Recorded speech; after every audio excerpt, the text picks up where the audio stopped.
I kind of got my business off the ground. I'm starting to make my first money. I've made some sales. I've called some clients. What the fuck do I do next? Hi, my name is Laura. I'm an internationally tolerated business coach, successful direct response copywriter, and I joke when I say I'm tolerated. I tell that joke because sometimes what I have to share is hard hitting and it might hurt your ego or the way you view the world, and I truly empathize with that. I do that because I love to unleash people and get them to the next level. And that is why this video is about the 9 reasons you're struggling to grow your business. This can also apply if you're struggling to start your business too. So keep that in mind. And it applies especially for my companies that are around the 6-figure mark and have no idea how to get to 7. The first reason you're struggling to grow your business is that you do not know what you want. I work with so many clients who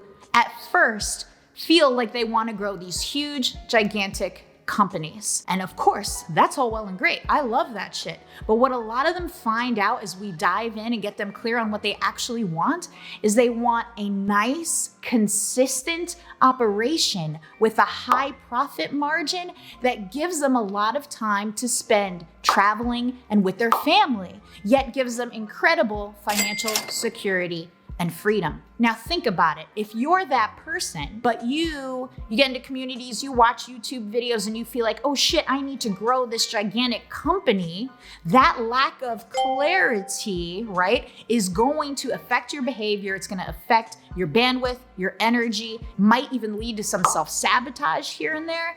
And it's going to be a huge hindrance in you growing the actual business that you want. So if you get to that level, how can you still grow without growing a gigantic organization? Well, for one, you can work less. Once you've gotten to the revenue tier that you're really happy with, you can start to figure out strategic ways to take your day-to-day workload off of the table, okay? And if that requires some investment of you in the terms of hiring, in terms of automation, then you can get clever and strategic in the ways you generate a little bit more to cover those investments. But you see how much differently we're thinking than I gotta get to $10 million just because, like, just for my ego, so like I can feel good about myself. It's getting to the point of clarity and what you really want for the business and what you really want out of it that will help you stop struggling to grow it. The next reason you are struggling to start or grow your business is because you confuse learning with doing. This is for all of my folks who watch all the videos, keep watching mine, listen to the podcasts, buy all the books, buy all these courses. What have you done? The only way to move from learning to doing is doing. You have to take that first step and begin doing something. If you feel like an imposter, the only way to not become an imposter is to start doing the thing you feel like an imposter about, or else you're always gonna feel like an imposter and you're gonna feel like you're gonna have to learn more and more and more. And I love learning, and we're gonna talk about how to learn in a leverageable way in just a little bit. But learning and tricking yourself that you're doing something by learning is one of the reasons you're probably struggling to grow your business. The third reason you're probably struggling to grow your business is you procrastinate. If you put off what needs to be done, what needs to be tried in order to grow your business, of course you're gonna struggle. That one is pretty logical. There are a million potential reasons why you procrastinate. It's beyond the scope of this video, but make sure you stay subscribed to my channel so that you can see all of my future trainings, tips, hacks as I release them. On the note of procrastination though, I have an amazing free gift that is designed to kick your butt out of procrastination, along with a very powerful private training video that I filmed for you. You can get that for free at bizwintoday.com. The fourth reason you are struggling to grow your business is that you are following what everybody is telling you to do without a clear path of what you want and how you're gonna get it that comes from you.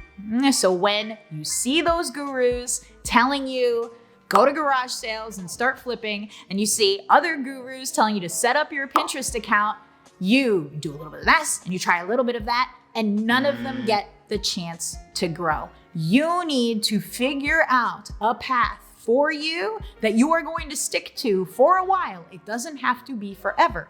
Things change, but they can't change every single day. They can't change every single hour, or else you're not going to be able to grow anything. So you need to figure out a path that you're interested in, ideally even passionate about, ideally tied to some sort of talents that you have, and stick with that path, and don't let the distractions that cause shiny object syndrome of everybody giving you a new hack or a new way to make money online pull you away from that path, or else you won't be able to grow it, and that's why you're struggling to grow your business. The next reason you are struggling in your business is that you do everything on your own. How can you possibly grow if you're the only person doing everything? Think about it, really. It's impossible to grow without the support of other people. You need other people to come in and start removing tasks off of your plate. You need to know the way you drive the business forward the best, and you need to gradually make it so that is one of the only things that you do in the business. So if it's close deals, then you're the one going to the events, making connections, closing deals. If it's creating the marketing and the sales material, then you are doing all that. You are gradually building the team who goes ahead and closes the deals for you, who goes ahead and keeps in contact with the clients that you serve, gradually, one piece at a time, building that team out around you so that you stay in your main driver's seat. If you don't know who you should farm something out to first, think about the parts of the business you hate the most. I would look there. And there's so many incredible people in this world, and there's so many people who work virtually. You can very easily find somebody who loves what you hate. Bring them in, and you will finally start to stop struggling to grow your business. The next reason you are struggling to grow your business is that you do not develop any business connections. And if you have some, and you're struggling to grow, then it might be time for you to develop some new ones. You stay in your own bubble, you stay where it is comfortable and where it is familiar. As we touched on in the previous point, other people are the key to growth. You cannot grow without them. So you need to start looking at other communities where you can make more connections. These could be communities exactly like yours, other marketing communities, those are the ones that I'm in, other entrepreneurial communities, or ones that run in parallel, right? So if I'm in marketing, I can attend a conference about web development, about app development, right? These things run in parallel to one another. I'm sure a lot of the companies at an event like that could use some help with marketing. What an easy aligned way to grow my business. So you need to start building those connections beyond the bubble that you already have to stop struggling with growing your business. The next reason you are struggling to grow your business is you are not asking for help. It's another version of the human issue. You need more humans around you. You need more humans helping you. You need to ask for help. Don't meekly ask for general help though. Get specific. Get dialed in on what would be the most leverageable help. What is the one piece of help that you could get that could have a huge impact on you, right? What is one tiny piece of help you might be able to get that could last for a really long time? What is the one tiny piece of help you could get that could help you across multiple areas, right? Not just in your business, but in your mindset, in your relationships. What is it? What is that one piece of help? Think about it. Journal on it, reflect, meditate, whatever the heck you do. Do a capoeira dance with this question in your mind. What is that one piece of help I could get that could be huge for me? And then go out and ask people for it. The next reason you are struggling to grow in your business is that you are not thinking long term. I get it. The whole point of this video is sharing the reasons you're struggling to grow your business. So it makes sense that you would look at me and say, yeah, Laura, I want to grow quickly. The problem with that though, is that you're not playing with your full power if you are in that state. You are not, with a high probability, making the best decisions for you when you are in that state because you're feeling rushed.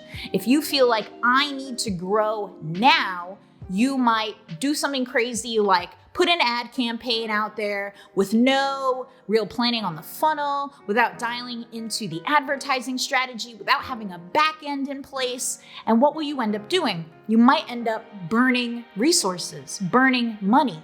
So you'll end up taking an action that's actually getting you further away from what you want versus having, and it could sometimes be even a slightly longer time horizon, right? Thinking 1 month, 2 months down the road.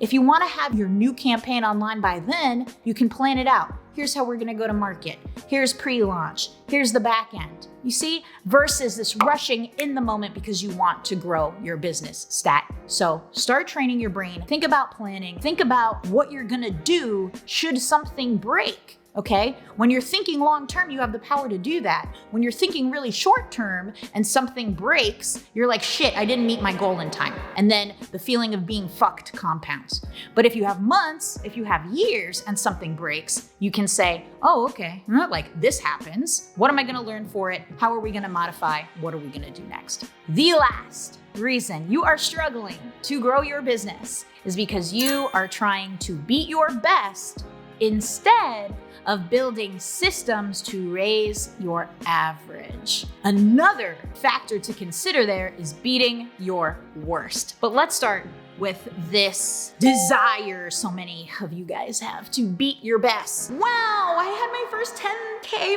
month. And then next month you do $9,500 and you feel like a failure. This is not the best mindset or emotional state for you to be in for the longevity of your business, right? You need to be thinking, okay, I had my first $10,000 a month, and within the next 6 months, I want to be at 20K. We could build out the systems for that, right? We could build out the plan for that, and only then can we look at ways, see if there are leverage points, if there are opportunities for us to decrease time. Don't start out with decreasing time though, because you're gonna miss so many of the moving pieces and you're way more likely to make a mistake, blow yourself up, feel like you didn't meet the goal in time, and quit. And that's exactly what we want to avoid. We want you to actually grow your business. If you've just had your best month, let's zoom out a bit and look at what your average month is. What is the average of the last 12 months? Okay, say it's $7,000 a month. What systems can we put in place to help ensure that every month under 7K is at 7K? It's gonna be different for everybody. I do not have the answer for you, but what I have is the question. What I have is the way for you to start thinking about this stuff in a way that is gonna get you out of struggle mode to grow your business, and in a way that is actually gonna grow your business safely, sustainably, and over the long term. I've mentioned the importance of other human beings quite a bit in this video. So if you want to learn 8 ways to successfully network, even as a newcomer, go ahead and check out this video so that you can get some of those other delicious humans in your life. I'll see you over there. Bye.